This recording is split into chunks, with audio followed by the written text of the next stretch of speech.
দামি নেয়ামত দুইটা, তবে মানুষ এই দুই নেয়ামত সম্পর্কে উদাসীন এবং ধোঁকার মধ্যে আছে। এক নাম্বার আসিহা, সুস্থতা। যখন একজন মানুষ পরিপূর্ণ সুস্থ থাকে তখন তো সে বুঝে না কিডনি ড্যামেজ হয়ে গেলে তার কষ্ট কেমন। কথা ঠিক না বেঠিক?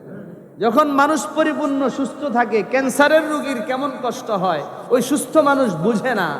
মাথা যখন সুস্থ থাকে ব্যথা হওয়ার আগে ব্যথার কষ্ট বুঝে না। আল্লাহর নবী বলেন, তোমরা সুস্থ অবস্থায় শরীরে যখন কোনো রোগ বাসা না বাঁধে, পরিপূর্ণ যখন তুমি সুস্থ থাকো, ওই সুস্থতার সময় আল্লাহ পাকের নেয়ামতের কদর করো, আল্লাহর আনুগত্যে সময় কাটাও, ইবাদতের মধ্যে তোমরা সময় কাটাও। বলেন সুবহানাল্লাহ। عن عبد الله بن عباس رضي الله عنهما قال قال رسول الله صلى الله عليه وسلم نعمتان مغبون فيهما كثير من الناس الصحة والفراغ। হযরতে আব্দুল্লাহ ইবনে মাসউদ রাদিয়াল্লাহু আনহু বর্ণনা করেন, আল্লাহর নবী মুহাম্মদুর রাসূলুল্লাহ সাল্লাল্লাহু আলাইহি ওয়াসাল্লাম বলেন, এমন দুটো নেয়ামত আছে যেই নেয়ামত সম্পর্কে মানুষ বড় উদাসীন। মাগবুনুন ফীহিমা কাসীরুম মিনান নাস, যেই দুইটা নেয়ামত সম্পর্কে মানুষ বড় ধোঁকার মধ্যে আছে। এক নাম্বার আসিহা, সুস্থতা। এমন একটা দামি নেয়ামত, মানুষ অসুস্থ হওয়ার আগ পর্যন্ত সুস্থতার নেয়ামতকে বুঝতে পারে না। কথা ঠিক না বেঠিক? দুই নাম্বার ওয়াল ফারাগ, অবসরতা। মানুষ যখন অবসর থাকে, ব্যস্ত যখন মানুষ থাকে না, ওই অবসরতা কত দামি নেয়ামত। ব্যস্ত হওয়ার আগে মানুষ ওই নেয়ামতের মূল্যায়নটা বুঝে না। কথা ঠিক না বেঠিক? তাহলে এই হাদিসে নবী বললেন দামি নেয়ামত দুইটা, তবে মানুষ এই দুই নেয়ামত সম্পর্কে উদাসীন এবং ধোঁকার মধ্যে আছে। এক নাম্বার আসিহা, সুস্থতা। যখন একজন মানুষ পরিপূর্ণ সুস্থ থাকে তখন তো সে বুঝে না কিডনি ড্যামেজ হয়ে গেলে তার কষ্ট কেমন। কথা ঠিক না বেঠিক? যখন মানুষ পরিপূর্ণ সুস্থ থাকে ক্যান্সারের রোগীর কেমন কষ্ট হয় ওই সুস্থ মানুষ বুঝে না। মাথা যখন সুস্থ থাকে ব্যথা হওয়ার আগে ব্যথার কষ্ট বুঝে না। আল্লাহর নবী বলেন, তোমরা সুস্থ অবস্থায় শরীরে যখন কোনো রোগ বাসা না বাঁধে, পরিপূর্ণ যখন তুমি সুস্থ থাকো, ওই সুস্থতার সময় আল্লাহ পাকের নেয়ামতের কদর করো, আল্লাহর আনুগত্যে সময় কাটাও, ইবাদতের মধ্যে তোমরা সময় কাটাও। বলেন সুবহানাল্লাহ। জন্য সুস্থতা বড় দামি নেয়ামত। আপনি লক্ষ্য করেন, যদি সামান্য মাথা ব্যথা হয়, আল্লাহর নবী হাদিসে বলেন, ইনিশতাকা রাসুহু ইশতাকা কুল্লু। যদি কারো মাথা ব্যথা হয় তাহলে পুরো শরীর ব্যথা হয়ে যায়। যদি কারো চোখ ব্যথা হয় পুরো শরীর ওই ব্যথা অনুভব করে। কথা ঠিক না বেঠিক? তাহলে সামান্য চোখ, মাথা, দাঁত, পেট ব্যথা, ছোট থেকে ছোট রোগ যদি মানুষের হয়, তখন সে আর ওই অসুস্থতাটা সহ্য করতে পারে না, তার বড় কষ্ট হয়ে যায়। আল্লাহর নবী বলেন, ওই অসুস্থ হওয়ার আগে তুমি যখন সুস্থ থাকবা, ওই সুস্থ শরীর নিয়ে আল্লাহর কুদরতি পায়ে তুমি সেজদা করে আল্লাহর আনুগত্য করো। সুবহানাল্লাহ। রাজি আছেন তো ইনশাআল্লাহ? এই জন্য যারা সুস্থ আছি, এই সুস্থতার নেয়ামতকে মূল্যায়ন করব তো সবাই ইনশাআল্লাহ। আরো জোরে বলেন ইনশাআল্লাহ। আল্লাহ সকলকে তৌফিক দেন, বলেন আমিন। দুই নাম্বার নেয়ামত তুমি বলেন ওয়াল ফারাগ, অবসরতা।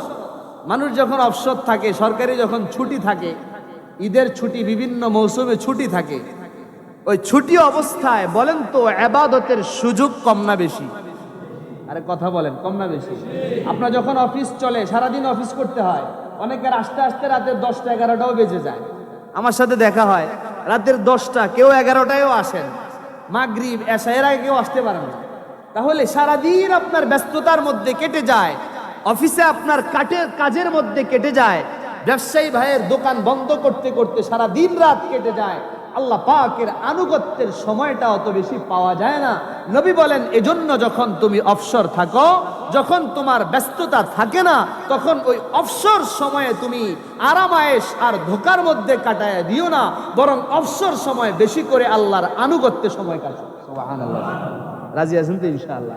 তাহলে এই দুইটা নেয়ামত, এই হাদিসটা শোনার পরে বুঝে বলবেন এই দুইটা নেয়ামত দামি না অদামি? আরো জোরে, দামি না অনেক দামি? অনেক দামি। এই অনেক দামি দুটো নেয়ামতকে আমরা মূল্যায়ন করব। রব্বুল আলামিন আমাদের সকলকে তৌফিক দান করেন, জোরে বলেন আমিন। এই যে দ্বিতীয় নেয়ামতটা আল ফারাগ, অবসরতা, মানে হলো অবসর সময়। এই অবসর সময়ে প্রতিটা সেকেন্ড আর মিনিটের দাম এত বেশি, আল্লাহ রব্বুল আলামিন এই সময়ের কসম খেয়ে একটা সূরা নাজিল করেছেন। সুবহানাল্লাহ। পবিত্র কোরআনুল কারীমের 114 নম্বর সূরার মধ্য থেকে 103 নম্বর সূরা 30 নম্বর পারার সূরাতুল আসর আল্লাহ পাক নাজিল করেছেন সময়ের গুরুত্ব বোঝানোর জন্য। অবসর সময়ে যে আমরা হেলায় খেলায় নষ্ট করি, আল্লাহ বলেন না বান্দা, এই সময়ের বড় দাম। এই এক একটা সেকেন্ড, এক একটা মিনিট তোমার জীবনের এত দাম, হতে পারে তোমার 1 মিনিটের ইবাদত তোমাকে জান্নাতের উঁচু স্তরে পৌঁছায় দিবে। সুবহানাল্লাহ। এজন্য সময়ের বড় গুরুত্ব আল্লাহ পাক দিয়েছেন। আল্লাহ রাব্বুল আলামিন বলেন ওয়াল আসর ইন্নাল ইনসানা লাফি খুসর ইল্লাল্লাযীনা আমানু ওয়া আমিলুস সালিহাত